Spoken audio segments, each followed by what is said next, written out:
Hey guys, and welcome to That Was History. I'm your host, Cliff Langston, and today I thought we could talk about the interesting story of kudzu. This plant grows like crazy, which has earned it some funny nicknames, including the foot-a-night vine, but probably more famous as the nickname, the vine that ate the South.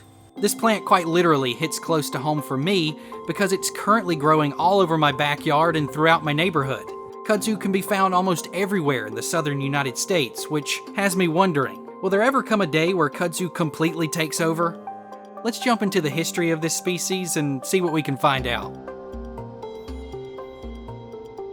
The kudzu vine is native to Asia, so we first need to look at how this plant made its way to the United States. It was actually Japan that introduced us to it in 1876 at the Centennial Exposition that was held in Philadelphia. This event was put on in order to celebrate the 100th anniversary of the signing of the Declaration of Independence. Nearly 10 million people showed up, with 37 countries participating in the exhibition. Japan brought kudzu to the event to demonstrate its abilities as an erosion control plant species. Some other items that made their public debut during the exhibition include Alexander Graham Bell's telephone, the typewriter, Heinz ketchup, and the Statue of Liberty's right arm and torch. It feels kind of strange to think that kudzu was a part of that same event, but that's what happened. The plant made its way into the southeast a short time later by being marketed as an ornamental shade vine for porches.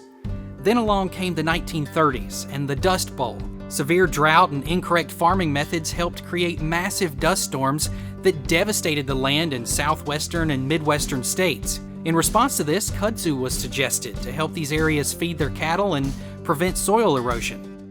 The United States government would end up aiding in the distribution of 85 million kudzu seedlings and fund the planting of this vine for $19.75 per hectare, which is roughly 2.47 acres. It's estimated that over 3 million acres were planted by 1946. This wasn't that bad of a solution until farmers started abandoning their farms. People quickly realized how intrusive kudzu could be when left unattended.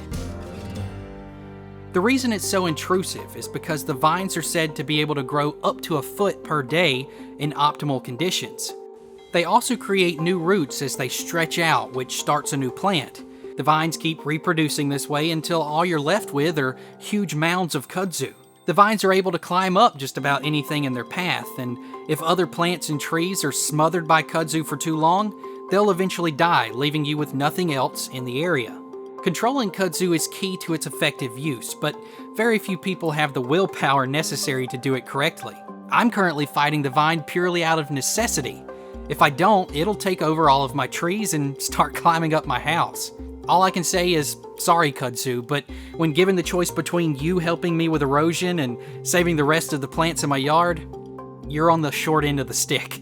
The United States Department of Agriculture had similar feelings in 1953 when they removed kudzu from their list of recommended cover plants. Then in 1970, it was reclassified as a weed. My guess is that they hope to solidify the idea that kudzu is very undesirable and steps should be taken to eradicate it. Despite this, the vine continued to chug along, covering more and more of the South. And in 1997, kudzu's status was taken up another notch when it was placed on the federal noxious weed list. This list is backed by the Federal Noxious Weed Act of 1974 and the Plant Protection Act of 2000. Basically, these acts developed a federal program through which the government has the authority to inspect, seize, and destroy products and quarantine areas if necessary to contain or limit the spread of such weeds on the noxious weed list. It's been 20 years since kudzu was added to this list, and in many ways, it's still thriving. So, are we fighting a losing battle? Is kudzu taking over for good? For many years, it has been said that the vine has consumed 7.4 million acres of land in the southeastern United States, with a growth rate of 120,000 acres per year. This translates to anywhere from $100 million to $500 million lost each year in forest productivity.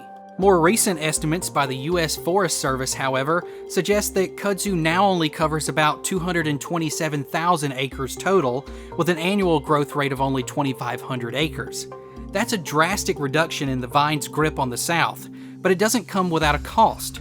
Power companies spend about $1.5 million each year to repair damages from kudzu, and it costs about $5,000 per hectare to control the plant. Machinery and chemicals have been used for a long time to attack kudzu, but they both have their drawbacks. Sometimes machinery can't reach the affected area, and chemicals can kill more than the vine if not applied carefully. For those reasons, a third, more entertaining option has emerged. These days, you can hire goats and sheep to come do the dirty work for you, and from what I've seen, they get the job done. They just might be the saviors we need to put this crazy vine to rest. So long as we do our part to control kudzu, it will never truly eat the South, but look for it the next time you're driving down a southern highway and it'll remind you real quick what it's capable of. For now, I've got to get back outside and make sure it's not running off with the yard ornaments. If you're interested, I also offer kudzu salad and supplements. 100% organic, I promise. As always, I'm Cliff Langston. Thanks for watching.